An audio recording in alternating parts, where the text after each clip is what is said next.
everyone, before we dive into today's story, tell me in the comments, where are you watching from and what time is it right now where you are? I love seeing how many amazing people tune in from all over the world. If you enjoy these kinds of stories, don't forget to hit that subscribe button, tap the like to you, and turn on the notification bell so you never miss a new upload. Let's get into it. He slammed his palm on the table so hard the silverware jumped. You and your kid are just freeloaders. The words came out like acid, burning through the silence that followed. My mother didn't flinch. She just smirked, a satisfied little curl of her lips. She'd been waiting for this. Funny thing was, the roof over their heads was mine. The food on their plates, mine. The mortgage, the bills, the life they pretended to own, mine. I didn't raise my voice. I didn't need to. You have 24 hours to leave. The room froze. My father's face twisted, searching for the authority he'd already lost. My mother's smirk faltered, just slightly. That was the moment she realized the rules had changed. They'd moved in 2 years ago. After Dad's retirement and the slow collapse of the savings he'd mismanaged, I offered them a home. Out of respect, out of love, out of guilt, maybe. They'd always said family takes care of family. Back then, I still believed them. I'd built this house myself, brick by brick, paycheck by paycheck, after the divorce. My son Ethan and I finally had stability. But my parents came with promises of support that turned into expectations, and expectations that became demands. At first it was subtle.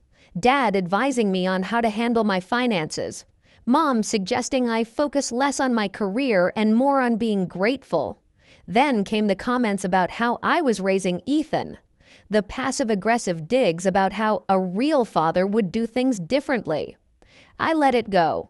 For months, I let it go. Until the night I overheard them. I was coming down the hall, half awake, when I heard my name in my father's voice. Mocking, dismissive.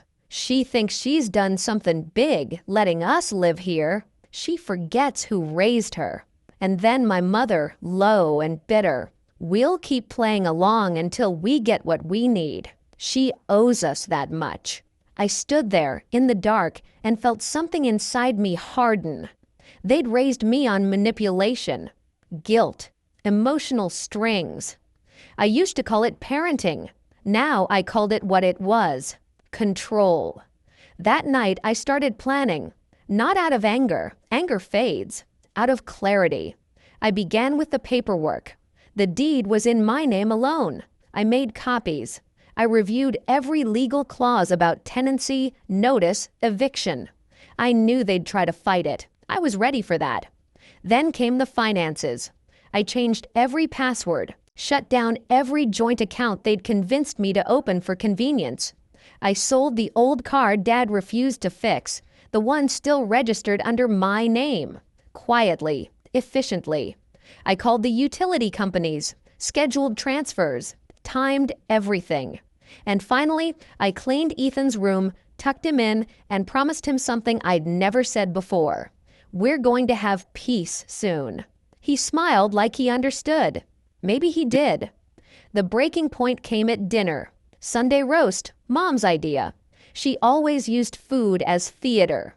She poured the wine, served the plates, and started her usual performance. How's work, dear? You've been spending so much time out lately. Anyone special? Translation, you're failing again. Dad, of course, had been drinking. His voice grew louder with each glass. Must be nice, huh? Living in that big office while we handle everything here. I looked at him, at the man who once told me I'd never amount to anything. Sitting in the home I built, he sneered. You and that kid of yours, freeloaders. That's when I said it. Calm, precise. You have 24 hours to leave. He laughed at first, until he saw my face. Until I slid the envelope across the table. Proof of ownership. The formal notice. Effective immediately, I said. You're no longer welcome here. The next 24 hours were quiet. No yelling, no apologies, just packing, Slow, bitter, mechanical. Mom tried the guilt route. After everything we've done for you? I just nodded. Exactly. When they finally pulled out of the driveway, their car looked smaller than I remembered. Dad refused to look back. Mom did. For a second, her face softened. Maybe she expected me to waver. I didn't. It's strange, the sound of silence after years of noise. Ethan came into the kitchen that evening, barefoot, hair messy. Are they gone? Yeah, I said. He nodded. Good. We ate in peace. For the first time, the house felt like ours. Later that night, I found their old photo album on the counter, the one Mom used to show off. Family vacations, birthdays, the illusion of harmony. I flipped through it once. Then I closed it. People talk about revenge like it's fire, explosive, consuming.